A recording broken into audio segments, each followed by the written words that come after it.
Hi everyone, today, how are you all? Today we are going to look at again one more past paper series, that is how to write essay and article.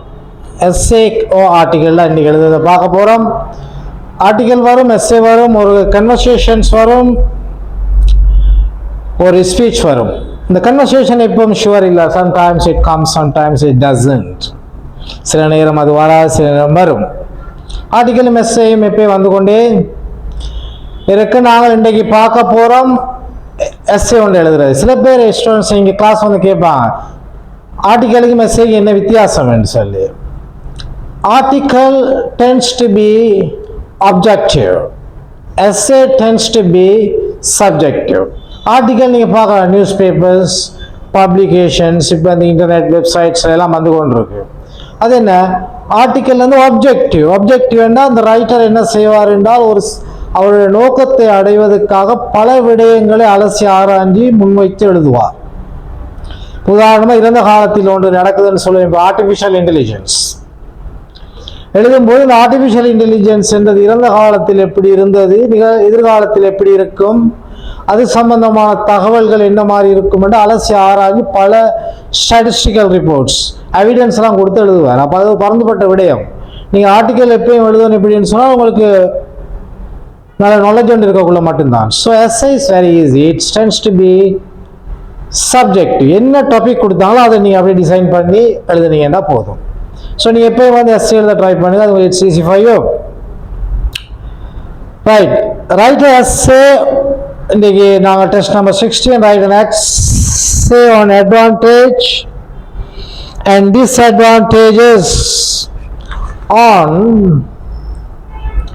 in studying in a foreign country. Write an essay on advantages and disadvantages, நன்மைகள் தீமைகள் இதில் in studying in a foreign country. So right, அப்போ கொடுத்துட்டு நீங்கள் வந்து உடனே இது எப்படி எழுதுறது, ஐயோ ஐடியாஸ் வருது இல்லையே அப்படின்னு சொல்லி நினைக்கக்கூடாது. நீங்கள் கொஞ்சம் எப்படியாவது எழுதணும். ஒரு அளவுக்கு எழுதுனா உங்களுக்கு மார்க்ஸ் கட்டாயம் வரும். ஒரு 8, ஒரு 10 கிராமட்டிக்கல் மிஸ்டேக், ஸ்பெல்லிங் மிஸ்டேக், சில நீங்கள் அவுட் ஆஃப் டாபிக் போய் எழுதுவீங்க. So whatever it is, the paper correctional, the exam ஆகினா பரீட்சை உங்களோட பேப்பரை பார்க்குறோம், ஏதோ ஒன்று பார்த்து உங்களுக்கு ஒரு ஃபேவர் ஒன்று செய்து ஒரு மார்க்ஸை போடுவார். ஸோ நீங்கள் ஸ்கிப் பண்ணவே கூடாது. நான் எப்பயும் கிளியராக கரெக்டாக சொல்கிறேன், எஸ்ஏ எழுதாத எந்த ஒரு மாணவனும் ஏ எடுக்கிறதுக்கு எந்த வாய்ப்புமே இல்லை. Right, okay. நான் பாருங்கள், பார்த்தீங்கன்னா கீழே அவன் கொடுத்துருப்பான் பாருங்கள், அட்வான்டேஜஸ், டிஸ்அட்வான்டேஜஸ். அப்போ நீங்கள் யோசிக்கிறதுக்கு ஒன்றுமே இல்லை, அவங்களே உங்களுக்கு பாயிண்ட்ஸ் கொடுத்துருக்காங்க பாருங்கள். அப்போ பாருங்கள், முதலாவது அட்வான்டேஜஸ் கீழே 3 கொடுத்துருக்காங்க. Better learning opportunities, sharing experience with people from different cultures, learning to work independently. அப்போ 3 விடயம் உங்களுக்கு நன்மையாக இருக்குதா, ஒன்றுமே இல்லை. ரைட், ரெண்டாவது பாருங்க, disadvantages, being away from family. Okay, குடும்பத்தில் தள்ளி இருத்தல் ஒரு மன வருத்தத்தை ஏற்படுத்தும். எக்ஸ்பீரியன்ஸிங் கிளைமேட்டிக் சேஞ்சஸ், என்னது உங்களுக்கு ஒரு இப்போ எங்கள் நாட்டில் சூடு கூழ் எல்லாம் வருது, அங்கே நான் போன ஒரே குளிராக இருக்கும். ஸோ காலநிலை மாற்றத்தில் உங்களுக்கு சில பிரச்சனைகள் வரலாம். Reluctance to the native country. Okay, என்னது கொஞ்சம் பழகின பிறகு உங்களோட கல்ச்சரை ரிலக்டன்ஸ், அதாவது அன்வில்லிங் டு, அப்படி என்றால் உங்களுக்கு விருப்பம் இல்லை. அங்கே கல்ச்சரை பழகின பிறகு எங்கள் நாட்டுக்கு பார்த்து உங்களுக்கு விருப்பம் இல்லை, அப்படி ஃபேமிலியை விட்டு விலகுவீங்க, நிறைய இஷ்யூஸ் வரும், அப்படிதானே. ஸோ இதுகள்லாம் உங்களுக்கே கொடுத்துருக்காங்க, நீ வேறு யோசிக்க தெரியல. சில எக்ஸாம்ஸ் எடுத்தீங்கன்னு சொன்னால் சில டஃப் எக்ஸாம்ஸ் அது எல்லாமே ஒன்றுமே கொடுக்க மாட்டேன், வேறு டாப்பிக்கை மட்டும் தான் கொடுப்பாங்க உங்களுக்கு. Okay, right. அப்போ நீங்கள் என்ன செய்யணும்னு சொன்னால், முதல்ல என்ன ஒரு எஸ்ஏ எழுதுறதுக்கான வழிமுறை என்ன, இட்ஸ் வெரி ஈஸி. இப்போ தமிழில் நீங்கள் படிச்சிருப்பீங்க எல்லாரும், என்ன முகவுரை, நடுப்பகுதி, முடிவுரை, இதே தான் ஆங்கிலத்திலும். ஒரு சின்ன இன்ட்ரடக்ஷன் எழுதணும். என்னது, இப்போ நீங்கள் என்ன ஃபீல் பண்ணுறீங்க, அட்வான்டேஜஸ் அண்ட் டிஸ்அட்வான்டேஜஸ். அப்போ நீங்கள் என்ன எழுதலாம், ஃபர்ஸ்ட் யூ புட் ஒரு இன்ட்ரடக்ஷன்ஸ், தலையங்கத்தை போட்டுக்கொள்ளணும். தலையங்கத்தை போட்டு அன்லைன் பண்ணிவிட்டு ஸ்டார்ட் பண்ணணும். என்னது,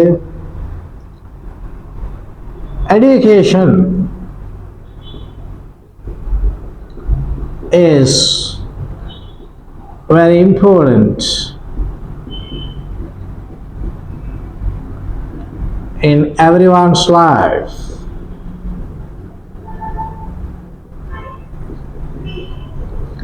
படிப்பு என்பது ஒருத்தர் வாழ்க்கையில் மிகவும் முக்கியமான ஒரு விடயம். Right. No matters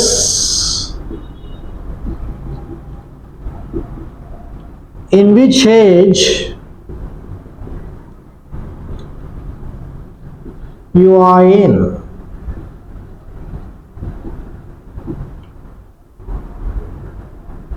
and we all should continue to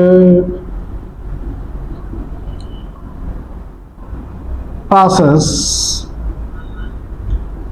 our educational activities.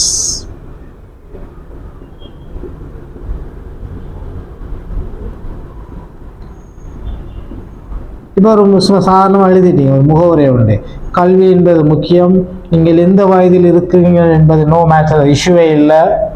So நாங்கள் எல்லாரும் வந்து தொடர்ந்து படித்து கொண்டே இருக்கோம். இப்போ நீங்கள் டாபிக் மெதுவாக ஜம்ப் பண்ணணும். என்ன செய்யணும்? Advantage and disadvantage. However, எப்படியா இருந்தாலும் many youngsters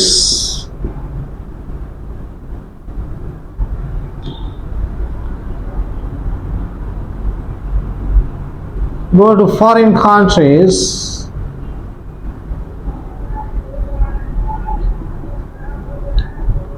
to gain higher education.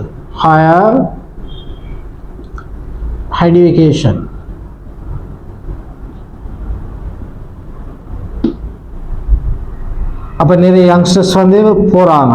Going அப்ரோட் என்றாலும் ஃபாரின் என்றாலும் ஒன்று தான். Leaving the family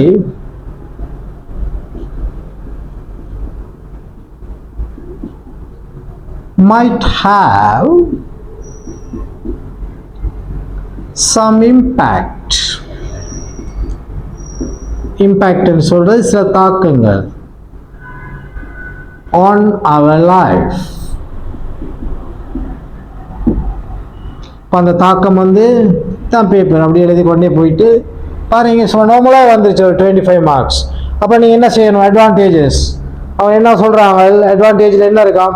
better learning opportunities. இப்போ நான் ஃபாரின் போனால் எங்களுக்கு நிறைய படிக்கலாம், நிறைய நியூ ட்ரெண்ட்ஸ் கிடைக்கும், நிறைய யூனிவர்சிட்டிஸ் எல்லாம் மாடர்னைஸ்ட், அங்கே ரொம்ப வித்தியாசம். ரைட்.